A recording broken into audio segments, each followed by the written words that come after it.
It is 87.6 Kigali. My name is Rami Sang, of course. Chris is going to perform live muri BK Arena. The guy already bitarabaho.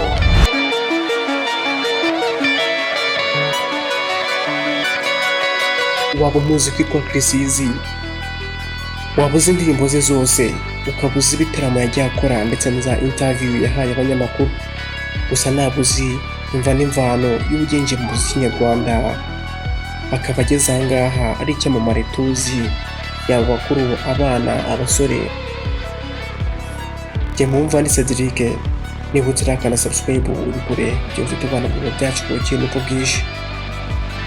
Mbaye ikaze kuri Combat TV Rwanda, igisiga kikurukanye ubuzima bw'ibyamamare hirya no hino ku isi.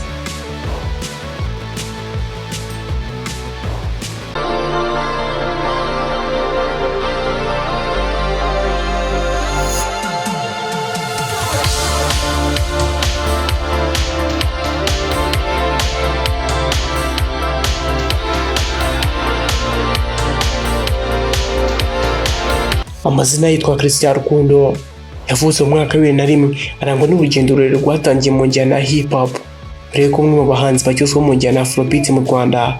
Chris Easy yatangiye umuziki akiri muto cyane, ahera mu njyana ya hip hop.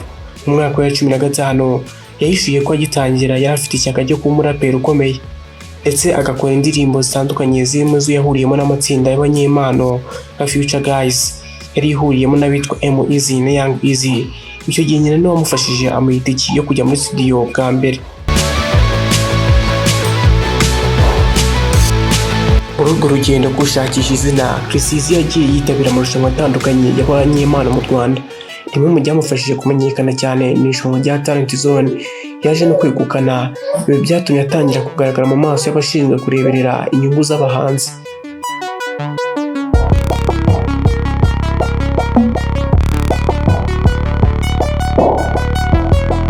Impinduka ikomeye mu mwuga we yabaye mu mwaka wa 2021 ubwo yahuraga na Junior Giti binyuze mu kigo cya Giti Business Group. Basanze hip hop atari yamufasha kugera kure vuba, bamugira inama yo kwinjira mu njyana Afrobeat cyangwa icyo yise Afro Easy, kuko yari yarikunze mu Rwanda.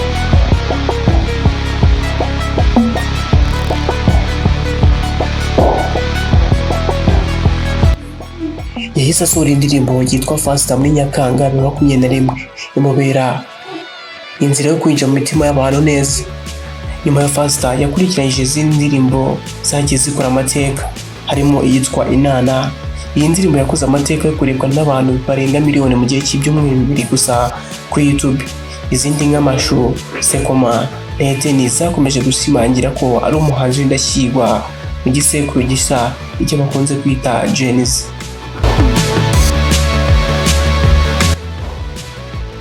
Uretse kuririmba, Chris Easy asanzwe ari umuhanga mu gutunganya amashusho y'indirimbo, video director, akaba n'umuyobozi w'inzu y'imideli yise A1 Fashion Brand. Reka dusoreze nk'ikiganiro cyacu. Nitwa Cedric Niyonshuti. Niba utarakanda subscribe kuri Combat TV, bivuze ngo uri mushya. Ubikore kucyo tudumana bw'ibintu byacu ku bukene uko bwije. Tuzahora ubutaha.